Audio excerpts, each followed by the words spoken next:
മുസ്ലിം നാമധാരിയായതുകൊണ്ട് മാത്രം തീവ്രവാദി എന്ന് മുദ്ര കുത്തുകയും മസ്ജിദുകളായതുകൊണ്ട് മാത്രം പൊളിച്ചു പരിശോധിക്കുക വേണമെന്ന കാർക്കശ്യമുള്ള മതേതര ഇന്ത്യയുടെ കാവലാളുകൾക്ക് നൂറ്റാണ്ടുകൾക്കിപ്പുറവും വൈദഗ്ധ്യത്തോടെ സംരക്ഷിച്ചു വരുന്ന ഈ ശ്രീലങ്കൻ ദേവാലയം മികച്ച ഉദാഹരണമാണ്. വിശുദ്ധ ഖുറാനിൽ 3 തവണ പരാമർശിച്ചിട്ടുള്ള സ്വർഗീയ കനിയായ മാതളനാരങ്ങയുടെ മാതൃകയിൽ പണികഴിപ്പിച്ച ശ്രീലങ്കയുടെ വിനോദസഞ്ചാര മേഖലയിലെ നാഴികക്കല്ലായ രക്തപ്പള്ളി എന്ന the red mosque of Colombo. Architecture and design magazine 2025 പുറത്തുവിട്ട രേഖകൾ പ്രകാരം ലോകത്തിലെ ഏറ്റവും മനോഹരമായ മുസ്ലിം ദേവാലയങ്ങളിൽ 14ാം സ്ഥാനം അലങ്കരിക്കുന്നത് ജാമിഉൽ അൽഫാർ എന്ന ചുവന്ന പള്ളിയാണ്. ശ്രീലങ്കയുടെ ഹൃദയഭാഗത്ത് സ്ഥിതി ചെയ്യുന്ന ഈ ദൃശ്യവിസ്മയത്തിന് പിന്നിൽ നിരക്ഷരനായ ഒരു വാസ്തുകലാ ശില്പിയാണെന്നത് തീർത്തും അവിശ്വസനീയം തന്നെ. വാണിജ്യ വ്യാപാര മേഖലയിലെ സുപ്രധാന തുറമുഖമായിരുന്ന കൊളംബോയിലേക്ക് 7ാം നൂറ്റാണ്ടിന്റെ തുടക്കത്തിൽ തന്നെ നിരവധി അറബി വ്യാപാരികൾ എത്തി തുടങ്ങിയിരുന്നു. പിൽക്കാലത്ത് വ്യവസായത്തിന്റെ ഭാഗമായി ഇവിടെ അധിക ദിവസം താമസിക്കേണ്ടി വന്നിരുന്ന അറബ് സഹോദരങ്ങൾക്ക് യഥാവധി പ്രാർത്ഥിക്കുവാനുള്ള സൗകര്യമില്ല എന്ന് മനസ്സിലാക്കി ശ്രീലങ്കയിലെ ഇന്ത്യൻ മുസ്ലിം സമൂഹം ഒരു പള്ളി പണിയുവാൻ മുന്നോട്ട് വരികയായിരുന്നു. 1908 ഹബീബ് ലബെ സൈബുലബെ എന്ന ശില്പി അക്കാലത്ത് ലങ്കയിൽ താമസമായിരുന്ന ദക്ഷിണേന്ത്യൻ വ്യാപാരികളുടെ നിർദ്ദേശവും അവർ നൽകിയ മാതൃകകളും പരിഗണിച്ച്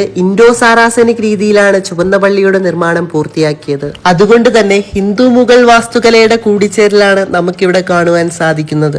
മാതള നാരങ്ങയുടെ സമാനമാംവിധം കാണപ്പെടുന്ന ചുവപ്പും വെള്ളയും ഇടകലർന്ന പുറംഭിത്തിയും പാശ്ചാത്യതയും നാഗരികതയും ഒത്തുചേർന്ന് വേറിട്ട് നിൽക്കുന്ന ക്ലോക്ക് ടവറും സാധാരണയായി കണ്ടുവരുന്ന സബോളയുടെ ആകൃതിയിലുള്ള കുബ്ബയ്ക്ക് പകരം മാതളനാരത്തിന്റെ പോലുള്ള കുബ്ബകളും 4 നിലകളിലായുള്ള ക്രമീകരണവും എല്ലാം മറ്റു മുസ്ലിം ദേവാലയങ്ങളിൽ നിന്നും രക്തപ്പള്ളിയെ വ്യത്യസ്തമാക്കുന്നു. പടച്ചോന്റെ മുൻപിൽ എല്ലാവരും ഒന്നാണെന്ന ആശയം മുൻനിർത്തി സമൃദ്ധിയുടെയും അഭിവൃദ്ധിയുടെയും സ്വർഗീയതയുടെയും പ്രതീകമായ സ്വർഗീയ കനിയുടെ മാതൃകയിൽ തീർത്ത ഈ ദേവാലയം എല്ലാ മതവിശ്വാസികളെയും ഒരുപോലെ സ്വീകരിക്കുന്നതിനോടൊപ്പം വിനോദസഞ്ചാരികൾക്കായി സൗജന്യ പ്രവേശനവും ഉറപ്പുവരുത്തുന്നു. കേവലം 1500 പേരെ മാത്രം ഉൾക്കൊള്ളേണ്ടിയിരുന്ന പള്ളി 1975 ഹജ്ജുമ ട്രസ്റ്റിന്റെ സഹായത്തിൽ 10,000 വിശ്വാസികൾക്ക് ഒരേ സമയം നിസ്കരിക്കാൻ പാകത്തിന് സജ്ജമാക്കിയിരിക്കുന്നു. പരമ്പരാഗത ശ്രീലങ്കൻ തച്ചുശാസ്ത്ര മികവിനെ സൂചിപ്പിക്കുന്ന തേക്കിൻ തടികളാൽ തീർത്ത ജാളികളും താങ്ങായി നിൽക്കുന്ന തൂണും കടഞ്ഞെടുത്ത് മനോഹരമാക്കിയ ജനാലകളും വാതിലുകളും അടക്കം വ്യത്യസ്തമായി തോന്നുന്ന പടിക്കെട്ടുകളും വരെ നമുക്കിവിടെ കാണുവാൻ സാധിക്കും.